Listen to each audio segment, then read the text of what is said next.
Hai, perkenalkan nama saya Yongki Saturogule dari SMA Negeri 1 Lotu. Saya jurusan IPA kelas 11 MIPA 2. Saya akan membahas tentang pemanasan global. Pada pemanasan global, ada beberapa hal yang akan kita bahas. Yang pertama, efek rumah kaca. Yang kedua, pengertian pemanasan global. Yang ketiga, penyebab pemanasan global. Yang keempat, dampak pemanasan global. Yang kelima, usaha-usaha menanggulangi pemanasan global. Yang pertama, efek rumah kaca. Di atmosfer bumi terdapat banyak gas-gas rumah kaca alami. Siklus air, karbon dioksida atau CO2, dan metana adalah beberapa bagian penting yang ada di dalamnya. Tanpa adanya gas-gas rumah kaca tersebut, kehidupan di bumi tidak akan terjadi. Seperti halnya dengan planet Mars, bumi juga akan menjadi sangat dingin apabila tidak terdapat gas-gas rumah kaca di atmosfernya. Sebaliknya, jika jumlah gas rumah kaca terus bertambah di atmosfer, maka suhu bumi akan terus meningkat. Meskipun karbon dioksida, siklus air, dan gas-gas rumah kaca lainnya diantaranya adalah transparan untuk radiasi cahaya matahari. Namun, gas-gas tersebut masih mampu menangkap dan menyerap radiasi yang memancar ke bumi dalam jumlah yang banyak. Radiasi yang terserap sebagian juga akan direfleksikan kembali oleh bumi.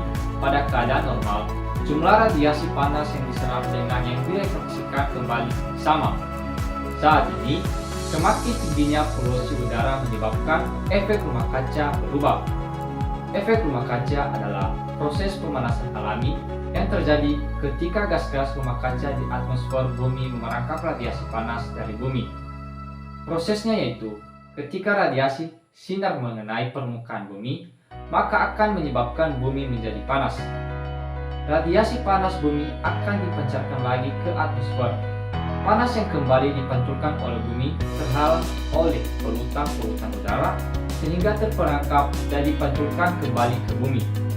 Proses ini akan menahan beberapa panas yang terperangkap kemudian menyebabkan suhu bumi meningkat. Akibatnya, bumi tetap menjadi hangat dan suhunya semakin meningkat. Gas rumah kaca tersebut membiarkan cahaya matahari masuk ke dalam bumi. Akan tetapi, gas tersebut memantulkannya kembali ke permukaan bumi. Dengan demikian, kondisi di bumi tetap hangat. Seperti halnya rumah yang dinding-dindingnya terbuat dari kaca. Para ilmuwan telah mempelajari efek rumah kaca sejak tahun 1824. Joseph Fourier menyatakan bahwa bumi akan jauh lebih dingin jika tidak memiliki atmosfer. Adanya gas-gas rumah kaca inilah yang membuat iklim bumi layak huni. Tanpa adanya efek rumah kaca, permukaan bumi akan berubah sekitar 60 derajat Fahrenheit atau 15,6 derajat Celcius lebih dingin. Yang kedua, pengertian pemanasan global. Berbagai aktivitas manusia seperti penggunaan bahan bakar fosil, penebangan, dan pembakaran hutan untuk pengalih fungsian menjadi lahan pertanian, pemukiman, dan industri akan menyumbangkan CO2 ke atmosfer dalam jumlah yang banyak. Lebih dari beberapa periode, karbon dioksida di atmosfer meningkat sekitar 20%. Meningkatnya konsentrasi gas-gas rumah kaca seperti karbon dioksida akan memengaruhi kadar panas bumi. Banyak dari radiasi matahari yang menyinari permukaan bumi kemudian direfleksikan kembali ke angkasa. Pemanasan global adalah istilah yang digunakan untuk menggambarkan peningkatan suhu rata-rata atmosfer bumi dan lautan secara bertahap, serta sebuah perubahan yang diyakini secara permanen mengubah iklim bumi. Yang ketiga, penyebab pemanasan global. Beberapa faktor yang menyebabkan terjadinya pemanasan global diantaranya adalah sebagai berikut.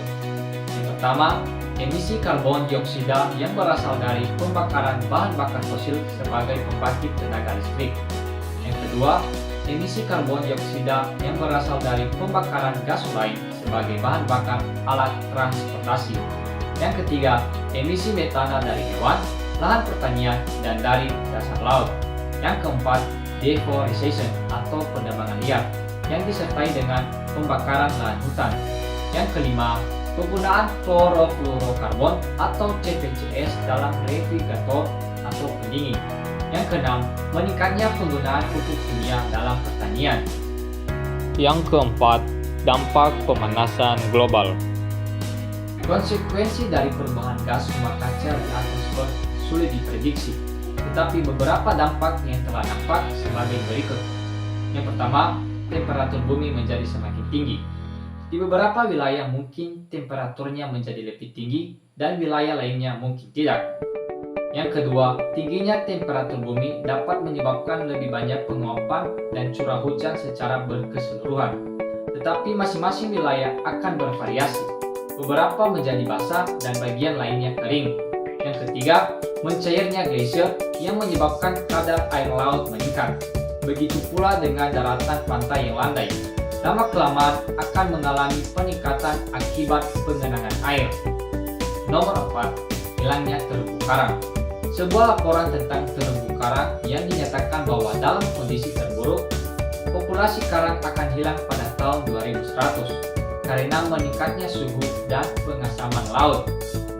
Yang kelima, kepunahan spesies yang semakin meluas. Menurut penelitian yang dipublikasikan dalam majalah Nature, peningkatan suhu dapat menyebabkan kepunahan lebih dari 1 juta spesies. Sampai saat ini, hilangnya spesies semakin meluas dan daftar spesies yang terancam punah terus berkembang dan bertambah. Yang keenam, kegagalan panen besar-besaran.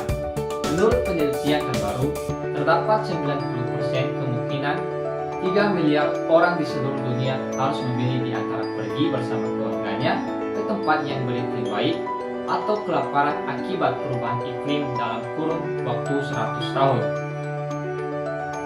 Yang ketujuh, penipisan lapisan ozon. Lapisan ozon adalah salah satu lapisan atmosfer yang berada di dalam lapisan stratosfer, yaitu sekitar 17 sampai 25 km di atas permukaan bumi.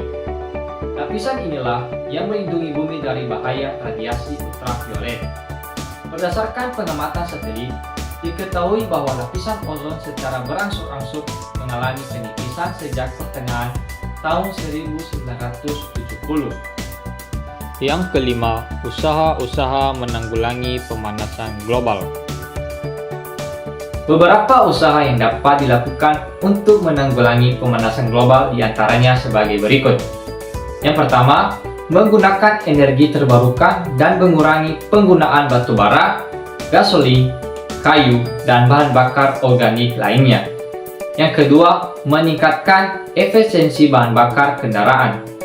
Yang ketiga, mengurangi deforestation.